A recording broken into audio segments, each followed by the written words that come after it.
কোপ্তা সবার পছন্দের একটি পদ, সেটা মাছ কিংবা মাংসের হোক। ফলি মাছ আমাদের দেশের জনপ্রিয় একটি মাছ। সাধারণত এই মাছের ঝোল কিংবা পাতুরি খাওয়া হয়ে থাকে। আজ আমরা দেখব ফলি মাছের কোপ্তা তৈরির রেসিপি। আগে কখনো না খেয়ে থাকলে একবার খেয়ে দেখুন মজাদার এই পদটি। ভাত, পোলাও, খিচুড়ি যে কোনো খাবারের সাথে এটি আপনাকে নতুন স্বাদ উপহার দিবে। এই রেসিপির সঙ্গে আজকের পর্বে আরও থাকছে নারকেল দুধে লাউ শাক রান্নার রেসিপি। ঐতিহ্যবাহী এই বাঙালি পদটিও আপনার খাবারকে তৃপ্তিদায়ক করে তুলতে পারে।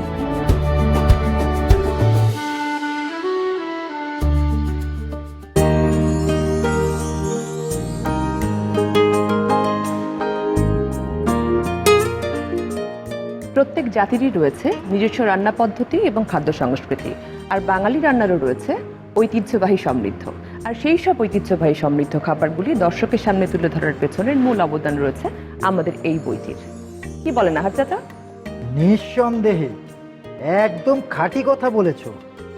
দেশীয় রান্নার দারুণ একটি সংকলন কিন্তু এই বইটি। এই বইয়ের রেসিপিগুলো নিয়েই তো সাজানো হয়েছে আমাদের এই অনুষ্ঠানটি। জি আহার চাচা, একদম ঠিক বলেছেন। আর এই বইয়ের রেসিপিগুলি দর্শকদের সামনে তুলে ধরবেন আমাদের সেরা রাঁধুনিরা।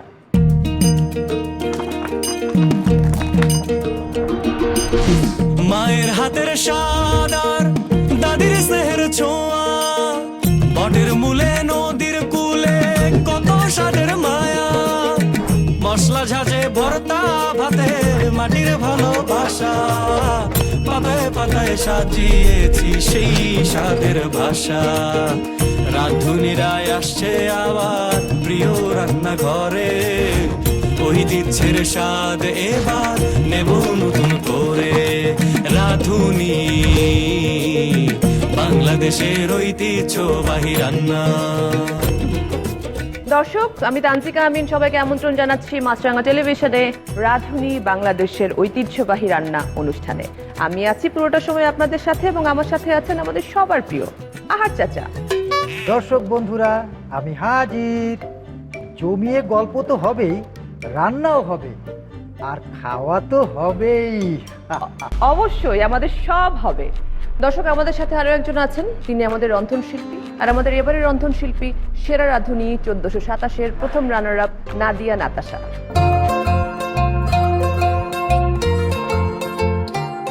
কেমন আছেন নাতাশা আপু? ভালো আছি আপু, আপনি কেমন আছেন? আমি ভালো আছি, প্লিজ বসেন। Thank you so much. 1427-এর প্রথম রানার আপ, ফিলিংসটা কেমন ছিল যখন অ্যানাউন্স করলো পুরো হল জুড়ে মানুষের সামনে আপনার নাম? আমি যদি বলি যে একদিকে খুব ভালো লাগাও ছিল, আরেকদিকে একটু খারাপ লাগাও ছিল, যেহেতু আসলে খুব কাছাকাছি চ্যাম্পিয়নের ব্যাপারটা ছিল। Yes, point. সো দুইটা মিলে আসলে একটা মিক্সড রিঅ্যাকশন ছিল আর কি। একবার মনে হয় না যে আচ্ছা একটা কিছু হলেই হবে, হ্যাঁ, কিন্তু যখন ওই জায়গায় ঠিক আছে যে ঠিক আছে ফাইন 1 2 3 এর মধ্যে থাকলেই হবে, বাট যখন সেকেন্ড হয়ে যায় উফ কেন ফার্স্ট হলাম না, একটুর জন্য। হ্যাঁ, ওই মানে রিঅ্যাকশনটাই ছিল তখন। সেটাই। কি আপনাকে উদ্বুদ্ধ করেছিল রাঁধুনিতে নাম লেখানোর জন্য? আর অ্যাকচুয়ালি আমি যেহেতু অনেক বছর ধরেই এই প্রফেশনে আছি, মানে রান্না পছন্দ করি বা রান্না আপনি ইনস্ট্রাক্টর হিসেবে আছি। তো সেই জায়গা থেকে বাংলাদেশের যেহেতু সবচেয়ে বড় একটা রিয়েলিটি শো, তো ওখানে আমার সবসময় মনে হতো যে আমার আসলে নামটা আমার নামে সবাই চিনবে। আমি কারো মেয়ে, কারো সন্তান বা হচ্ছে হাজব্যান্ড, আমার সেই নামে কেউ না চিনুক।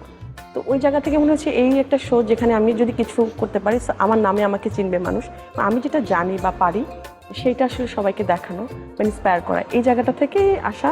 কিন্তু বুঝতে পারিনি যে আসলে এতটুকু জানি চলে আসবে বা এটাকে আমি প্রফেশন হিসেবে নিব। এটা আফটার মানে রাঁধুনির পরে আসলে এভাবে ডিসিশন নেওয়া। বাহ বাহ। আজকে দুটো রেসিপি আপনি দেখাচ্ছেন আমাদেরকে। আমরা জানি যে নারিকেল দুধ দিয়ে লাউ শাক এবং আরেকটি হচ্ছে ফলি মাছের কোপ্তা। তো এই দুটো কোথাকার রান্না, একটু এটার ঐতিহ্য গল্প শুনতে চাই। ফলি মাছের কোপ্তাটা আসলে আমার মনে হয় বাংলাদেশের সব জায়গায় চলে, সবাই। আমি নর্মালি আমার বড় চাচি ছিল, ওনার হাতে আমি খেয়েছি। এটা আসলে আমাদের ট্র্যাডিশনালি একটা ফুড। নর্মালি কোপ্তাটা তো হয় কি যে মাছটাকে আলাদা করে ছোট ছোট বল আকারে করা হয়, বাট এই ফলি মাছের কোপ্তাটা স্পেশালিটি হচ্ছে যে একটু স্কিনটাকে রেখে দেওয়া হয়, মাছের মতো করে ভাজা হয়, তারপরে আবার উল্টে করে দিয়ে। আর ওইটা আমার মনে হয় সব জায়গাতেই সবাই করছে এবং সবার মানে আমরা কোপ্তা খাইও যেটা গোল গোল। হ্যাঁ, আর এটা যেহেতু এই বই ফলো করছি আমরা রাঁধুনি বাংলাদেশের ঐতিহ্যবাহী রান্না, এই বইও তো ওই স্টাইলেই করা আছে এবং এটাই আসলে প্রচলিত। এটাই প্রচলিত। হ্যাঁ, মানে ফলি মাছ দিয়ে যেহেতু এটার কারণ আমার কাছে যেটা মনে হয় ফলি মাছের স্কিনটা একটু মোটা, তো এটাকে ইজিলি সংরক্ষণ করা যায়। অন্য মাছ কিন্তু এভাবে আমরা যখন বয়েল করি বা কিছু করি ওটা ছিঁড়ে যায়। তো এটার কারণে হয়তো আগে থেকেই হয়ে আসছে, যেটাকে সংরক্ষণ করে মাছের মতো করে ভাজা, দেখতে সৌন্দর্যের ব্যাপার আছে। কোপ্তার ইতিহাস কিন্তু অনেক পুরনো। ধারণা করা হয় অটোম্যান সাম্রাজ্যের সময় মধ্যপ্রাচ্যে কোপ্তার প্রচলন হয়। মুঘল আমলে ভারতীয় উপমহাদেশে কোপ্তা মাংসের একটি পদ হিসেবে জনপ্রিয়তা পায়। বরিশালে আমি খেয়েছিলাম, একটু মিষ্টি ঝাল স্বাদ ছিল, আর চট্টগ্রামে একটু টক স্বাদ ছিল। নাতাশা, আজ আমরা কোনটা খাচ্ছি? আজ আমরা ঝাল করে যেটা ঝাল ঝাল একটু সেটা আপনি তো আহার চাচার মন আহ। প্রথমেই ভালো করে দিলেন, কারণ উনি হচ্ছে ঝাল প্রেমী, উনি ঝাল ভীষণ পছন্দ করেন। হ্যাঁ, নারকেল দুধ দিয়ে লাউ শাক, এইটা কি খুলনার রান্না? কারণ আমি জানি আপনি খুলনার মানুষ। না, খুলনার মানুষ, বাট নারকেলের দুধটা ইউজ করা হয় সবচেয়ে বেশি, খুলনার মানুষ ইউজ করে, বাট ওভাবে না। এই নারকেলের দুধে যশোর, খুলনা এই সাইডেও করা হয়, বাট আমি এই রান্নাটা আসলে ওভাবে দেখিনি। এটা মেবি অন্য কোনো জায়গা থেকে এসেছে, বাট ওভাবে আমি ট্র্যাডিশনালি কাউকে দেখি নাই যে নারকেলের দুধে পুঁই শাকটা খাওয়া হয় যশোর বা খুলনায়। বাট আমি ফার্স্ট দেখলাম যে নারকেল দুধে লাউ শাকও করা লাউ যায়। শাকও করা যায়। মানে আপনি খেয়েছেন নারকেল দুধে পুঁই পুঁই শাক, শাক। হ্যাঁ, হ্যাঁ। তো আমাদের আসলে রাঁধুনি বাংলাদেশের ঐতিহ্যবাহী রান্নার বইটি এত সমৃদ্ধ যে হয়েছে ফিউশন হয়ে পরে পুঁই শাক হয়েছে, লাল শাক হতে পারে, হ্যাঁ। অনেক কিছুই হতে পারে। মানে হয়তো শুরুটা শুরুটা হয়েছিল লাউ শাক দিয়ে আর কি। তো আসলে এই সমৃদ্ধ এই বইটি আর প্রত্যেকের ঘরে ঘরে থাকা খুব ইম্পর্টেন্ট জানার জন্য। জানার জন্য, হ্যাঁ। আমি জানি আহা চাচা নিশ্চয়ই নারকেল দুধ দিয়ে লাউ শাকে খেয়েছিলেন, রাইট? হ্যাঁ। সেই গ্রামের লাউ শাক, নারিকেলের দুধ আর চিংড়ি। আহা আহা, আমি আসলে খাইনি ওইটা, তো আজকে আমি খাবো। আমরা তিনজন মিলে একসাথে খাবো আজকে। দর্শক, আর কথা বাড়াবো না, চলে যাব রান্নাঘরে। রান্নাঘরে গিয়ে আজকে দুটো রেসিপি দেখাবো আপনাদেরকে। একটি হচ্ছে ফলি মাছের কোফতা এবং আরেকটি হচ্ছে নারকেল দুধে লাউ শাক।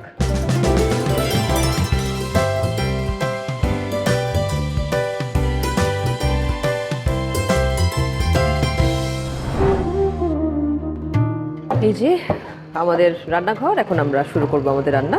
আপু শুরু করি? হ্যাঁ, শুরু করি। আচ্ছা, যেহেতু ফলি মাছের কোফতা, আমাদের তো ফলি মাছ লাগবেই। সব ইনগ্রেডিয়েন্টসই আছে এখানে। আমি এখানে আস্ত ফলি মাছ রেখেছি। কিভাবে আসলে ফলি মাছের যে ভিতরে যে কিমাটা আমরা বের করব মাছটা, সেটা একটা প্রসেস আছে, সেটা একটু আমি দেখিয়ে দিচ্ছি দর্শকদের। সো আমি যেটা করবো, ফার্স্টে মাছের আঁশটা ছাড়িয়ে নিচ্ছি। একটু ফলি মাছের এই ক্ষেত্রে বড় মাছগুলো নিলে কোফতাটা বেটার হয়, যেহেতু আমরা স্কিনটাকে রাখবো। তো সেই ক্ষেত্রে আমরা মাছ মানে উপরে যে আঁশটা থাকে ওটা ফেলে দিয়েছি, এবং ভিতরে যে এটা থাকবে নাড়ি ভুড়ি যেটা থাকে ওটাকে ক্লিন করে নিয়েছি। যেটা করতে হবে, আমাদের একটা সিজার লাগবে, সিজারটা নিয়েছি। কাঁটাগুলি কেটে ফেলতে হবে। হ্যাঁ, কাটাগুলো বেসিক্যালি না, এই যে এই ধারগুলি, ধারগুলো কেটে ফেলতে হবে, যাতে ইজিলি ভিতরে যে মিটটা ছোট বের হয়ে আসে। আমরা যেটা করব, এভাবে একটু ধারালো হচ্ছে সিজার দিয়ে কাটলে বেটার হয়। সাথে মাথাটাও কেটে ফেলতে পারবো। মাথা এখানে ইউজ করার কিছু নাই, আমরা শুধু স্কিনটাই মাথা লাগবে। বাদে। হ্যাঁ হ্যাঁ, সো এটা আমি কেটে রাখছি। এটা এমন ভাবে কাটতে হবে যাতে এই সাইডটা ওপেন হয়, ওপেন হয়ে যায়। হ্যাঁ, এরপরে যেটা করব, আমি এটাকে আলতো করে এভাবে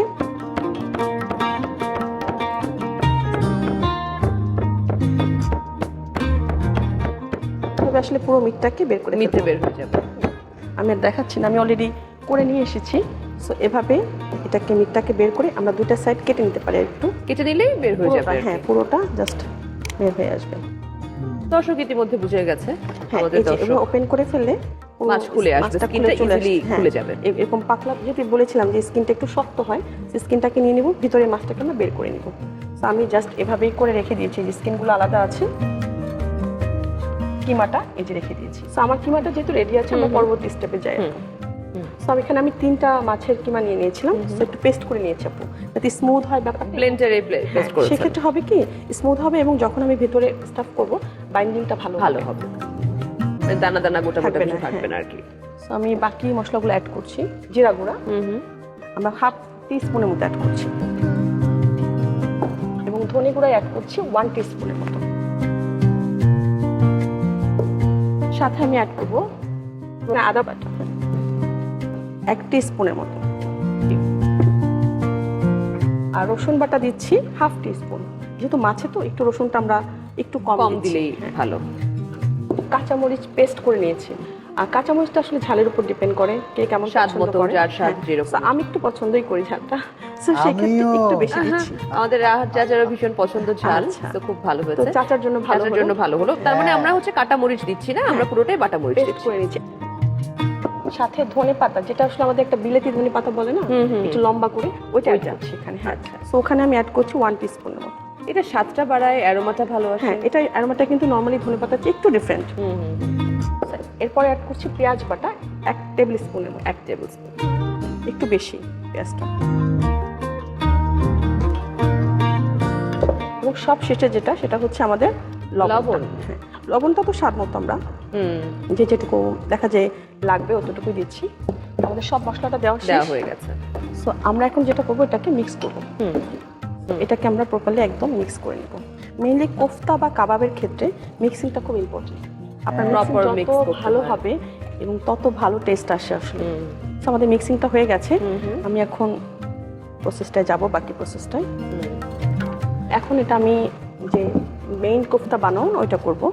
ওটা বাইন্ডিংটা। হ্যাঁ, সো প্লেটটা নিয়ে নিচ্ছি। আমার এখানে স্কিন আছে, আমি এগুলো রেখে দিয়েছি যেটা, এটাকে আমি বেছিয়ে নিচ্ছি। মাছগুলো যেহেতু খুব বেশি বড় না, তো আমরা একটু টেকনিক অ্যাপ্লাই করতে পারি, সেক্ষেত্রে একটু বিছিয়ে নিচ্ছি স্কিনটাকে।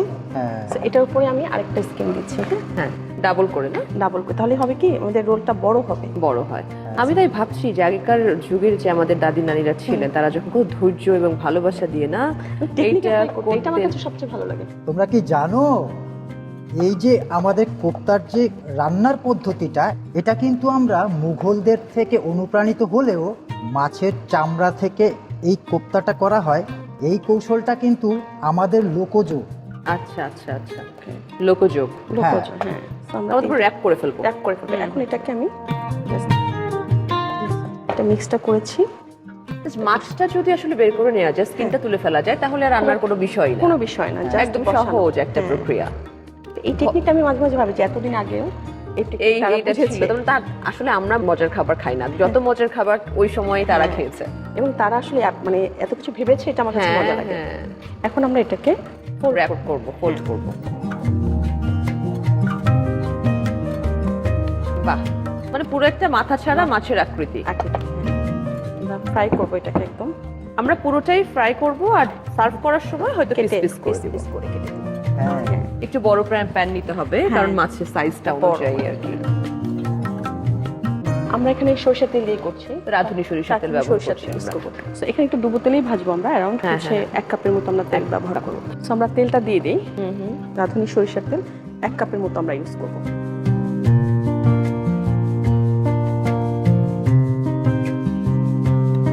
একটু অপেক্ষা করি তেলটা গরম হওয়ার জন্য। গরম হওয়ার জন্য। রাঁধুনি সবাইকে মজার মজার রান্না করে খাওয়ায়, কিন্তু রাঁধুনির প্রিয় খাবার কি, এটা এখন আমি জানতে চাই। আমার প্রিয় যদি একদম বলি যে খুব পছন্দের, সেটা হচ্ছে ইলিশ পোলাও আর গরুর মাংস। আমার ভীষণ পছন্দ। গরুর আহ, হ্যাঁ, চাচার গরুর মাংস পছন্দ। অনেক অনেক। আপু তেলটা গরম হয়ে গেছে, আমি আপু, আমি আপনাকে হেল্প করি, কারণ আপনি হাত দিয়ে দিচ্ছেন, তেলটা গরম, আমি ধরি একটু। একটু ধরে দিয়ে দিচ্ছি, যেটা একটু মাছটা বড় আমাদের। হ্যাঁ, আহা, এই ঘ্রাণটা যা লাগে। সরিষার তেলের ঘ্রাণ বলে কথা। So, আমরা একটু লো আছে, মিডিয়াম বলতে একটু সময় নিয়ে ভাজবো, যাতে স্কিনটা যেন পুড়ে না যায়, ভিতরে যেন ভিতরে যেন প্রপার কুক কুক হয়। হয়। এই ফ্রাই করতে আনুমানিক কতক্ষণ লাগে? 5 থেকে 6 মিনিট। আহা, কি সহজে রান্না হয়ে যাচ্ছে আজকে আমাদের ফলি মাছের কোপ্তা।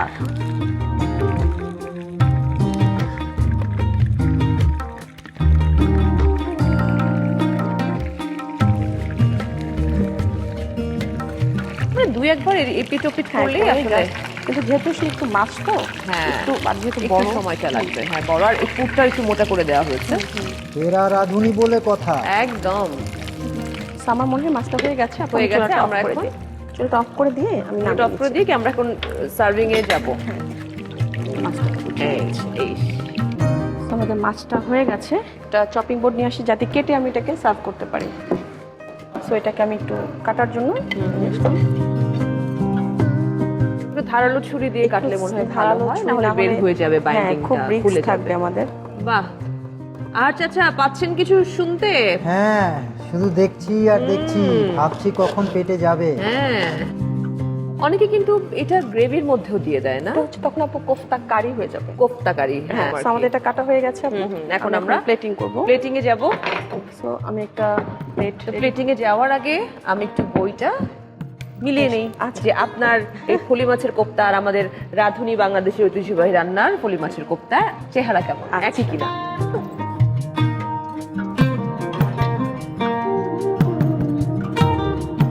এই যে ফলি মাছের কোপ্তা কারি, রেডি, দেখি যাই এখন আমরা।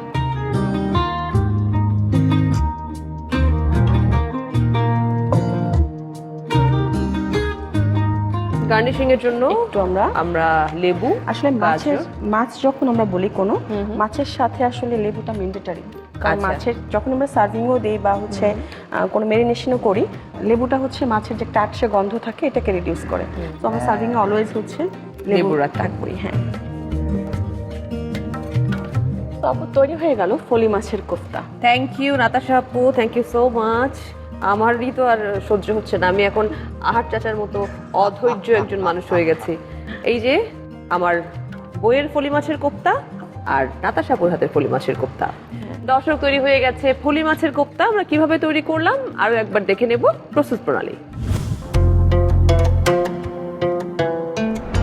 ফলি মাছের কোপ্তা রান্নায় যে সমস্ত উপকরণ লাগবে: ফলি মাছ বড় 3টি, কাঁচামরিচ বাটা 10 থেকে 12টি, বিলেতি ধনেপাতা বাটা 15 থেকে 20টি, আদা বাটা 1 চা চামচ, পেঁয়াজ বাটা 1 টেবিল চামচ, রসুন বাটা আধা চা চামচ, ধনিয়ার গুঁড়া 1 চা চামচ, জিরার গুঁড়া আধা চা চামচ, তেল 1 কাপ, লবণ স্বাদমতো। ফলি মাছের কোপ্তা রান্না শুরুতে আঁশ ও ভেতরের ময়লা ফেলে পরিষ্কার করে ধুয়ে রাখা মাছের লেজ, পাখনা ও মাথাগুলো কেটে শিলপাটায় এমনভাবে থেঁতলাতে হবে যেন মাছের পাখনাগুলোর কাটা অংশ দিয়ে চামড়া থেকে মাছ বেরিয়ে আসে। এখন এটিকে বেটে বা ব্লেন্ড করে তাতে আধা চা চামচ জিরার গুঁড়া ও 1 চা চামচ ধনিয়ার গুঁড়া দিন। এছাড়াও 1 চা চামচ আদা বাটা, আধা চা চামচ রসুন বাটা, 10 থেকে 12টি কাঁচামরিচ বাটা, 15 থেকে 20টি বিলেতি ধনেপাতা বাটা, 1 টেবিল চামচ পেঁয়াজ বাটা এবং স্বাদমতো লবণ দিয়ে ভালোভাবে মাখিয়ে নিন। এখন এই মিশ্রণ মাছের চামড়ার উপর দিয়ে ভাঁজ করে মাছের আকার তৈরি করুন। অন্যদিকে চুলায় একটি প্যানে 1 কাপ পরিমাণ সরিষার তেল গরম করুন। তেল গরম হলে তাতে অল্প থেকে মাঝারি আঁচে মাছের 2 পিঠ মচমচে করে ভেজে নিন। ভাজা শেষে নামিয়ে ঠান্ডা করে ধারালো ছুরি দিয়ে কেটে পটেটো চিপস, টমেটো সস সহকারে পরিবেশন করতে পারেন মজাদার ফলি মাছের কোপ্তা।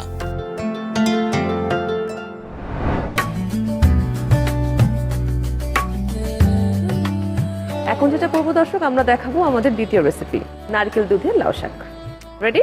হ্যাঁ, রেডি, শুরু করে দিই তাহলে। শুরু করে দিই। চিংড়ি মাছটাকে আমরা একটু প্রসেস করে নিতে পারি। তো আমি একটা প্যান নিয়ে নিচ্ছি। 50 সেকেন্ডস ভাজলেই খুবই, হয়ে কারণ যায়। চিংড়ি মাছে আসলে মানে কুকিং টাইমটা খুবই কম লাগে। এই সাইজে একটা চিংড়ি মানে প্রপার কুক হতে আমাদের 2 থেকে 3 মিনিট লাগে লেগে সর্বোচ্চ। যায়, হ্যাঁ। আর এর বেশি হলে আসলে চিংড়িটা তখন রাবারি হয়ে যায়, ওভার হিটে হ্যাঁ। রাবারি হয়ে যায়। সো আমি একটু সামান্য তেল 1 টিস্পুনের মতো একটু তেল দিয়ে নিই। আর চাইলে একটু চিংড়ি মাছে যেটা করতে পারি আমরা একটু হলুদ আর হালকা লবণ- হলুদ আর একটু হ্যাঁ, লবণ। লবণ দিয়ে নিতে পারি, তাহলে কালারটা একটু সুন্দর আসবে। সুন্দর আসবে। So, আমরা এখানে 8 থেকে 10টা চিংড়ি মাছ নিয়েছি, মাঝারি সাইজের, এবং ক্লিন করে নেওয়াটা আসলে খুব ইম্পর্টেন্ট। কারণ চিংড়ির ভেতরে কিন্তু একটা থাকে, ময়লা থাকে, মাথায় ময়লা থাকে। ওটা পুরোটা ক্লিন করে নিতে হ্যাঁ। হয়। আর চাচা, কোথায় খেয়েছিলেন আপনি নারকেল দুধে লাউ শাক? এটা খেয়েছিলাম তো বরিশালে, সেখানে নারকেলের দুধের ব্যবহারটা একটু বেশি ছিল। আবার তেলটা গরম হয়ে গেছে আপু, আমি চিংড়ি মাছগুলো দিয়ে দিচ্ছি।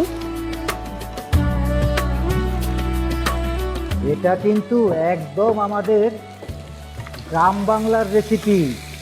নারকেল দুধে লাউ শাক। আমাদের বাড়িতে বাড়িতে তো লাউ শাক থাকেই, সাথে নারকেল গাছও থাকে। নারকেলের দুধ বানিয়ে চিংড়ি মাছ তুলে নিয়ে এসে লাউ শাক হ্যাঁ। কেটে রান্না চড়িয়ে দেয়, শেষ। হ্যাঁ, এবং নারকেল দুধ কিন্তু মানে খাবার টেস্ট বাড়িয়ে দেয় অনেক। হ্যাঁ হ্যাঁ হ্যাঁ। আমাদের কালারগুলো একটু চেঞ্জ হলে আমরা নামিয়ে ফেলাম। কেউ চাইলে খোসা ছাড়িয়ে দিতে পারে, কেউ চাইলে খোসা সহ হ্যাঁ। দিতে পারে। খোসা থাকলে দেখেন ভিতরে ময়েশ্চারটা খুব ভালো থাকে, সফটটা থাকে ভালো। বাট যখন খোসা ছাড়া দেখে করে দেখবেন যে একটু হার্ড হয়ে যায়, মুখোমুখি হয়ে যাচ্ছে, একটু হার্ড হ্যাঁ। হচ্ছে। তো আমাদের চিংড়ি মাছটা কিন্তু হয়ে গেছে রান্না। আমি চুলাটা অফ করে দিচ্ছি, চিংড়ি মাছটা আমি ঢেলে রাখছি একটা বাটিতে। নাতাশা, হ্যাঁ চাচা। খোসা ছাড়িয়ে নিলে মাছের ভেতর সব উপকরণগুলো ভালো মতো যায় না? হ্যাঁ, সেক্ষেত্রে ভালো করে যায়, বাট চিংড়িটা খুব মজার মাছ। তো সেই ক্ষেত্রে আসলে আমরা যখন নারকেল অল্প রান্না কিছু করব- গেলেই মজা লাগে। ও আচ্ছা, এতক্ষণে মূল রান্নায় যাচ্ছি আমরা। হ্যাঁ, জি। আগে আমরা একটু প্রিপারেশন নিয়ে নিয়েছি।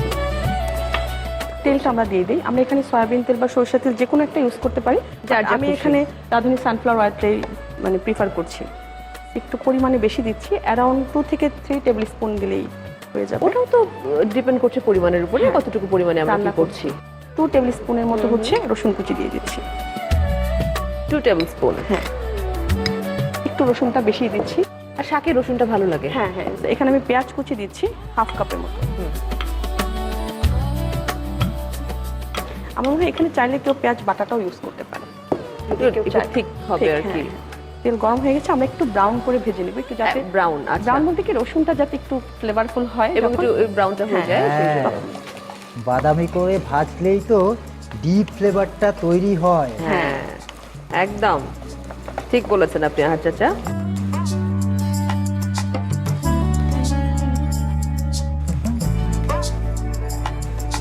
সব আমাদের পেঁয়াজটা কিন্তু কালার আসা শুরু হয়ে গেছে এবং নরম হয়ে গেছে কিন্তু রসুনটা সহ। So আমরা গরম এখন মশলা করবো- দিয়ে দিব। হ্যাঁ, আস্ত তেজপাতাকে একটু সামান্য ছিঁড়ে দিচ্ছি, জাস্ট যাতে ফ্লেভারটা আসে আসে। এবং আমরা পরে এটা তুলে ফেলি খাওয়ার সময়। এবং হচ্ছে দারচিনি 2 থেকে 3 টুকরো দিলেই আমাদের হয়ে যাবে। নরমালি আসলে শাকে খুব একটা আসলে দারচিনি দেয় না, এলাচ বাট দেওয়া আমরা হয় না। যেহেতু বই ফলো করছি, হ্যাঁ। আমাদের বইয়ে লেখা আছে যে জি। শাকের মধ্যে গরম মশলা দেওয়া হয়েছে। তো এরপর যেটা আমরা করব সেটা হচ্ছে আমাদের যে একটু ইয়ে আছে আদা বাটা। সো আমি একটু আদা বাটা অ্যাড করবো অ্যারাউন্ড 1 চা চামচের মতো। আচ্ছা, সাথে অ্যাড করবো হলুদটা 1/2 চা চামচের মতো অ্যাড করছি। লবণ, এখন লবণটা লবণটা আসলে স্বাদ মতো যেটুকু লাগে। টেস্ট বাড অনুযায়ী। হ্যাঁ, আমরা একটু কষিয়ে নিচ্ছি। পেঁয়াজটা ভালোই একটু পুড়ে পুড়ে গেছে। আপা, আপনি কি ভাপের কথা বলছিলেন যে ভাপ হ্যাঁ, দিয়ে? এখানে যেহেতু আসলে অনেক সময় টাইমটা একটা ব্যাপার থাকে, তো সেক্ষেত্রে যদি কেউ চায় যে টাইমটা কনজিউম করবে, তো শাকটাকে আগে একটু ভাপিয়ে নিয়ে রাখতে পারে, তো তাতে হয় কি টাইমটা একটু কম তাড়াতাড়ি হয়ে যায়। হ্যাঁ হ্যাঁ। হ্যাঁ, ভাপিয়ে নেওয়ার আরেকটা কারণ হলো লাউ শাক দ্রুত রান্না করলে পুষ্টিগুণ অটুট থাকে। আচ্ছা, এই জন্য ভাপিয়ে তারপরে ওইটা করে ফেলে। হ্যাঁ, তো এখানে আমি একটু পানি অ্যাড করতে পারি যেহেতু মশলাটা মশলাটা যেন না কষাচ্ছি। হ্যাঁ, পুড়ে যায়, একটু কষানো। সামান্য পানি অ্যাড করবো।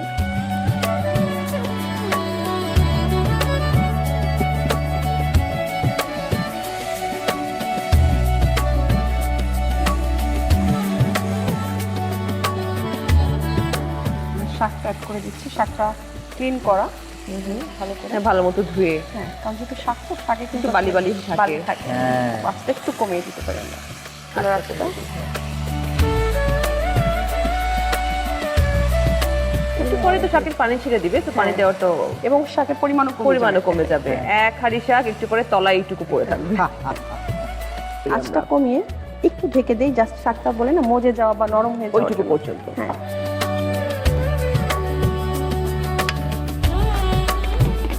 নাতাশা আপু তো ইনস্ট্রাক্টর, মানে আপনি রান্নার এখানে অনেক আগে থেকেই আছেন, রান্না করছেন, রান্না শেখাচ্ছেন। আপনি দেরি করে পরে জয়েন করেছেন রাঁধুনি, তাই তো? সেরা রাঁধুনি হয়েছেন। ইন্সপায়ার করেছে কি? যেহেতু আগে থেকে রান্না করতেন, মানুষ পছন্দ করে রান্না, তখন মনে হলো যে একটা সার্টিফিকেট নিয়ে আসলে কি সমস্যা, এরকম কিছু? সার্টিফিকেট কখনো আমার আসলে সার্টিফিকেট মনে হয়নি। আমার কাছে মনে হচ্ছে এই কাজটা আমার ভালো লাগে, প্যাশন। এটাকে আমি প্রফেশন হিসেবে নেওয়ার জন্য আমার যতটুকু যা করার দরকার সবটুকুই আমি করব। তো ওই জায়গা থেকে আসলে এই প্রফেশনে আসা ওভাবে। আর ট্রেনিংটা শুরু করেছি আমি 2021-এর পরে, মানে রাঁধুনিতে যখন জয়েন করার পর থেকে, তারপর থেকে আমি জয়েন করছি এবং ইনস্ট্রাক্টর হিসেবে প্রায় 5 বছর ধরে 5 আছি। বছর ধরে। আমার একটা কুকিং স্কুলও আছে বাসায়, যেটা উইকলি আর কি আমি করি। আর রিসেন্টলি আমি যেটা একটা রেস্টুরেন্টে জয়েন করেছি সেটা হচ্ছে অপারেশন ম্যানেজার হিসেবে। তো ওইটাও আসলে এখন একটা অভিজ্ঞতার মধ্যে দিয়ে সব যাচ্ছি। রান্নাকে ঘিরে আর কি, হ্যাঁ। যার যেটা প্যাশন সেটা যখন আমার প্রফেশন কাছে হয় মনে সে হয় মানুষ আমি মাত্রটা কেউ করি যে দেখা যায় রেস্টুরেন্টের সাথে যেটা হয় না যে ওদের সাজেশন দেওয়া বা কনসালটেন্সি যেটা বলি আমরা আর কি, ওটাও করছি। আচ্ছা আচ্ছা, তো বাহ। সবকিছু মিলে আমার কাছে মনে হয় রান্নার পুরো জগৎটা আসলে অনেক বেশি, অনেক বড় একটা অনেক জগৎ। বড় স্কোপ আছে অনেক কিছু, বাট ফাইন্ড আউট করে নিতে হবে কোথায় আসলে কাজ করবো। হ্যাঁ। So, আমি একটু নেড়ে দিচ্ছি আপু। আহা, লাউ শাক আমার খুব পছন্দ। ভাজি হোক অথবা রান্না, যে কোনোভাবেই অনেক ভালো লাগে। দক্ষিণাঞ্চলে বিশেষ করে নোয়াখালী লক্ষ্মীপুর এলাকায় না লাউ শাক ভাজিতে নারকেলটা দেওয়া হয়, এটা আমি দেখেছি। ভালোই লাগে খেতে।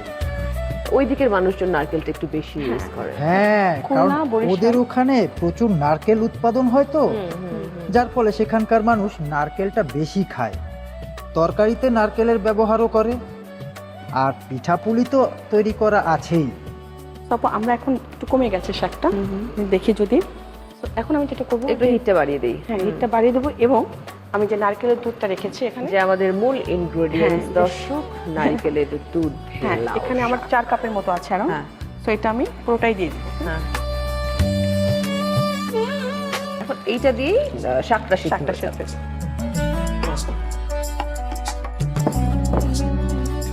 কতক্ষণ লাগে শাকটা সিদ্ধ হতে? মিনিমাম 10 মিনিটস তো লাগবে একটু Just 10 প্রপারলি। minutes। হ্যাঁ, তারপর কম বেশি অনেক সময় হয়। তো এটাকে আমি এখন ঢেকে দিব 10 just- মিনিটের জন্য অপেক্ষা হ্যাঁ, করবো আমরা। সেদ্ধ হওয়ার জন্য। আমাদের সময় তো উঠান থেকে তুলে এনেই রান্না হতো, একদম টাটকা।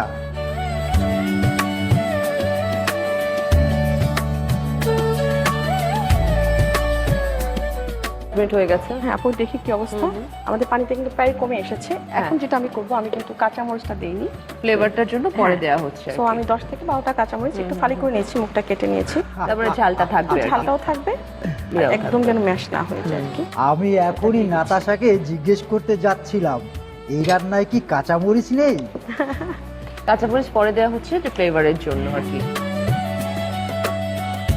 এর সাথে আমি যেটা করব, চিংড়ি মাছটা যে ভেজে রেখেছিলাম, চিংড়িটা চিংড়িটা মিক্স করে দিব।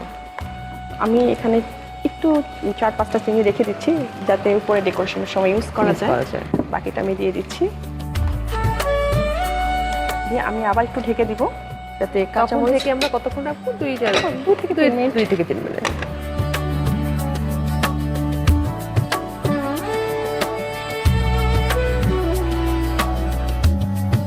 ফুলি হয়ে গেছে। হ্যাঁ আমি একটু দেখি আপু। হ্যাঁ হ্যাঁ, দেখেন হ্যাঁ, একদম হ্যাঁ। পানিটা একদম কমে পানিটা গেছে, কমে গেছে। এবং কালারটাও খুব সুন্দর আছে। এখন আমি কি আমাদের চুলাটা off করে দিচ্ছি। নামানোর পালা? তো আমি সার্ভ করার জন্য একটা বোল নিয়ে আসছি। আপা আপনি সার্ভ করার আগে একটু ওয়েট করেন, আমি একটু বইয়ের সাথে মিলিয়ে আসি।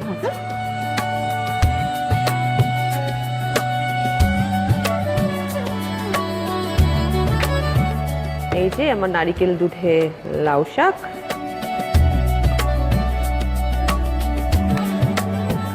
চিংড়ি মাছ যেইখানে পড়বে সেটা স্বাদ বেড়ে যাবে, তারপরে নারিকেল দুধ, তারপরে লাউ শাক। মানে এই খাবার কারোর অপছন্দ হওয়ার কোনো চান্সই নেই। বাহ, একদম গ্রামের শাক, উপকূলের নারকেল, আর লোকাল প্রোটিন চিংড়ি।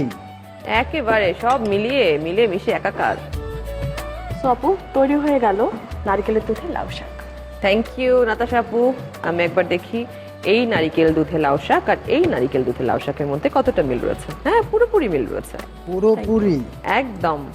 দর্শক, তৈরি হয়ে গেছে আমাদের নারিকেল দুধে লাউ শাক। চলুন একবার দেখে আসি কিভাবে তৈরি করলাম, প্রস্তুত প্রণালী। নারিকেলের দুধে লাউ শাক রাঁধতে প্রয়োজনীয় উপকরণ: লাউ শাক 1 কেজি, নারিকেলের দুধ 8 কাপ, চিংড়ি মাছ খোসা ছাড়ানো 1 কাপ, তেল 1 কাপ, হলুদের গুঁড়া আধা চা চামচ, পেঁয়াজ কুচি আধা কাপ, রসুন কুচি 2 টেবিল চামচ, আদা বাটা 1 চা চামচ, কাঁচামরিচ 10 থেকে 12টি, তেজপাতা 2টি, দারুচিনি 2 থেকে 3 টুকরো, লবণ স্বাদ মতো। নারিকেলের দুধে লাউ শাক রান্না শুরুতে চুলায় একটি প্যানে 1 চা চামচের মতো তেল দিয়ে গরম করুন। চিংড়ি মাছে সামান্য হলুদের গুঁড়া ও লবণ দিয়ে মিশিয়ে অল্প ভেজে তুলে রাখুন। এখন চুলায় আরেকটি প্যানে 2 থেকে 3 টেবিল চামচ তেল দিয়ে তাতে 2 টেবিল চামচ রসুন কুচি, আধা কাপ পেঁয়াজ কুচি দিয়ে ভাজতে হবে। পেঁয়াজ কিছুটা নরম হলে তাতে 2টি তেজপাতা চিড়ে এবং 2 থেকে 3 টুকরো দারুচিনি, 1 চা চামচ আদা বাটা, আধা চা চামচ হলুদের গুঁড়া, স্বাদমতো লবণ ও সামান্য পানি দিয়ে কষিয়ে নিন। কষানো শেষে ধুয়ে রাখা লাউ শাক দিয়ে ঢেকে অল্প আঁচে কিছুক্ষণ জাল দিন। এ সময় মাঝে শাক নেড়ে দিতে হবে। শাক কিছুটা ভাপিয়ে এলে এতে 4 কাপ নারকেল দুধ দিয়ে ঢেকে আরো কিছুক্ষণ রান্না করুন। লাউ শাকের পানি অর্ধেক পরিমাণ কমে গেলে 10 থেকে 12টি ফালি করা কাঁচামরিচ, ভেজে রাখা চিংড়ি মাছ দিয়ে ঢেকে আরো 2 থেকে 3 মিনিট রান্না করুন। ঝোল শুকিয়ে তেল উপরে উঠলে নামিয়ে গরম গরম ভাতের সাথে পরিবেশন করতে পারেন সবজির ভিন্নধর্মী রেসিপি নারিকেলের দুধে লাউ শাক। ফলি মাছের কোপ্তা এবং নারিকেল দুধে লাউ শাক। এখন আমরা কি করব? খাবো। চলেন আপা, আমি আপনাকে সার্ভ করি, কষ্ট করে রেঁধেছেন আপনি। থ্যাংক ইউ আপু। আহার চাচা রেডি? হ্যাঁ, আমি তো তখন থেকেই রেডি। অল্প একটু ভাত দিলাম, কারণ এত মজার রান্না আমরা ধীরে ধীরে ধীরে ধীরে খাবো, ঠিক আছে? ওকে।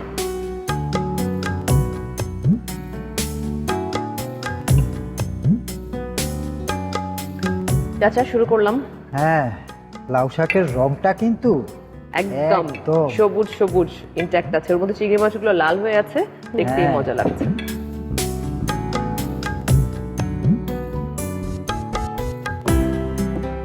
কেমন লাগে নিজের রান্না খেয়ে যখন এত মজা হয়? বেসিক্যালি আমি অনেক সময় দেখা নিজের রান্না ভালো লাগে না খেতে খেতে, বাট যখন একটু নতুন কিছু রান্না করি বা আগে করিনি এরকম কখনো, তখন আসলে ভালো লাগে। সবকিছু মিলিয়ে দুর্দান্ত রান্না আর হয়েছে। আমার কাছে সবচেয়ে যে আমি রান্নার সময় বলছিলাম যে শাক জাতীয় ব্যাপারটা কি, আমরা যদি কালারটা সুন্দর থাকে খেতে দেখতে কিন্তু ভালো ভালো লাগে। লাগে, খেতেও ইচ্ছা করে। এ খেতে ইচ্ছা করে। হ্যাঁ, তো কালারটা ভালো আছে, খেতেও ভালো আছে। নারকেল কিন্তু আমার সবসময় পছন্দ, নারকেল দিয়ে রান্না করা। নারিকেল সবার পছন্দ। হ্যাঁ, সেজন্য খেতে কিন্তু ডিফারেন্ট লাগছে। আমরা you, একটু এবার আমাদের ফলি মাছের কোপ্তা ট্রাই করি। তানজিকা, জি। এই সেরা রাঁধুনিরা যখন বলে না যে নিজের করা রান্নাটা ভালো লাগেনি, খেয়াল করে দেখেছি সেটাও না দারুণ মজা হয়। এটা তারা বলে থাকে না, যাদেরকে গাইতে, যারা গান গাইতে পারে, বলা হয় একটু গান গাও না, না আজকে গলাটা ভালো না। সো জাস্ট রাঁধুনিদের জানে তারা ভীষণ ভালো রাঁধে, কিন্তু না ঠিক আছে হয়েছে এরকম একটা। এবার আমরা একটু ট্রাই করব ফলি মাছের কোপ্তা।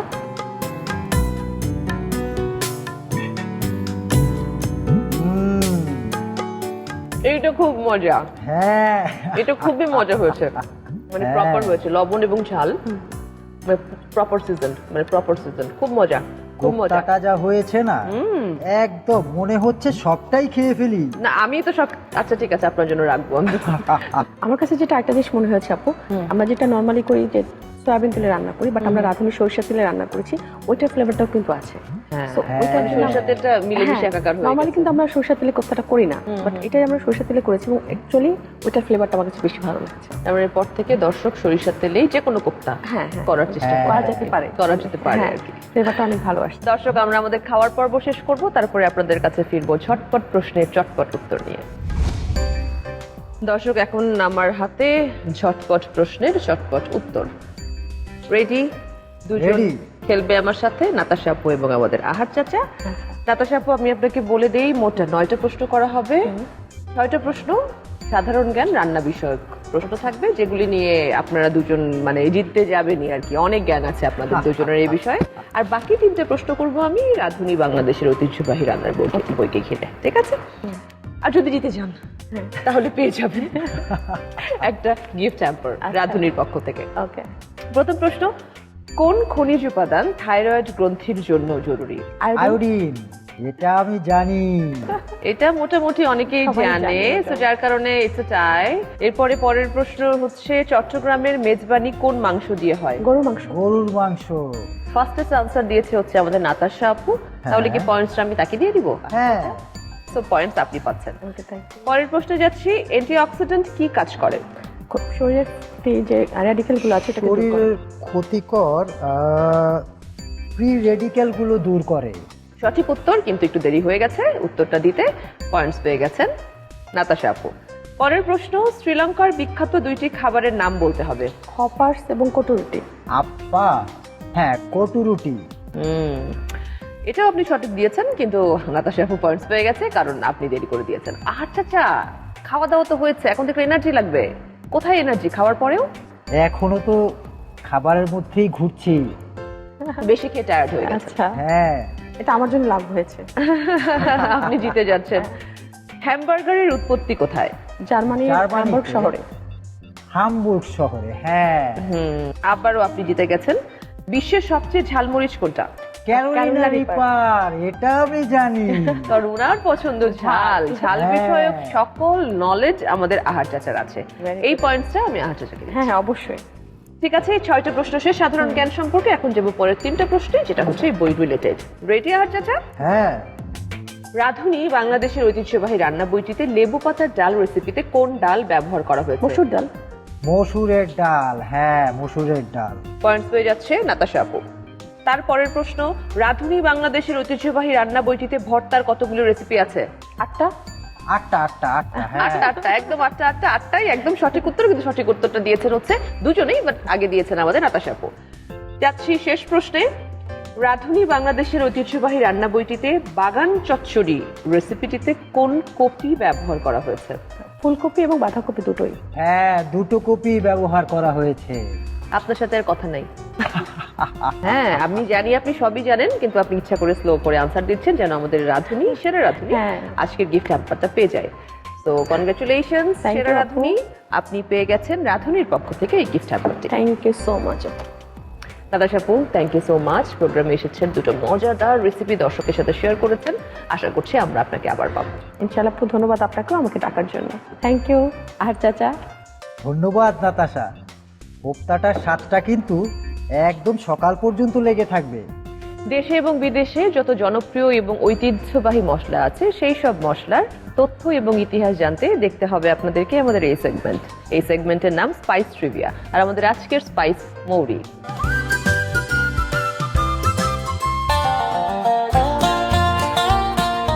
সবুজাব এক বীজ, অথচ তার ঘ্রাণে মিশে আছে হাজার বছরের ইতিহাস আর 3 মহাদেশের সংস্কৃতি।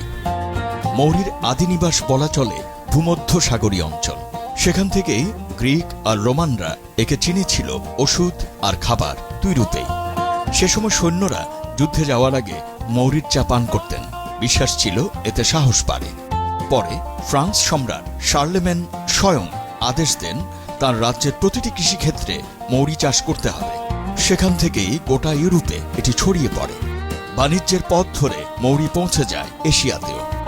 ভারতীয় 5 ফোড়ন আর চীনা 5 স্পাইস, 2 বিখ্যাত মশলা মিশ্রণে মৌরি অপরিহার্য উপাদান। আয়ুর্বেদে মৌরিকে বলা হয় দেহের ভারসাম্য রক্ষাকারী ভেষজ। হজমে সহায়তা, পেট ফাঁপা কমানো আর মুখের দুর্গন্ধ দূর করতে এর জুড়ি মেলা ভার। বাংলা রান্নাঘরেও মৌরির আনাগোনা বহু পুরনো। মাছের ঝোল থেকে মিষ্টান্ন 5 ফোড়নের অংশ হয়ে এ বীজ ছড়িয়ে দেয় তার মিষ্টি মৌতাতি ঘ্রাণ। এবার কুইজ থাকছে আপনাদের জন্য দর্শক, আর যিনি এই কুইজের সঠিক উত্তর দিতে পারবেন তিনি পেয়ে যাবেন রাঁধুনি বাংলাদেশের ঐতিহ্যবাহী রান্নার এই বইটি। চলুন জানিয়ে দেওয়া যাক আজকের কুইজ। তবে তার আগে আমি জানাতে চাই গত পর্বের বিজয়ী কে ছিলেন। রাঁধুনি বাংলাদেশের ঐতিহ্যবাহী রান্না কুইজে গত পর্বে আমাদের প্রশ্ন ছিল, বাগান চচ্চড়ি রেসিপিটি রাঁধুনি বাংলাদেশের ঐতিহ্যবাহী রান্না বইটির কোন বিভাগের অন্তর্গত? BOR 8A vegetable, BOR 8B শুটকি। সঠিক উত্তর BOR 8A ভেজিটেবল। আর সঠিক উত্তর দিয়ে বিজয়ী হয়েছেন মহিপাল, ফেনী থেকে সাদিয়া আফরিন।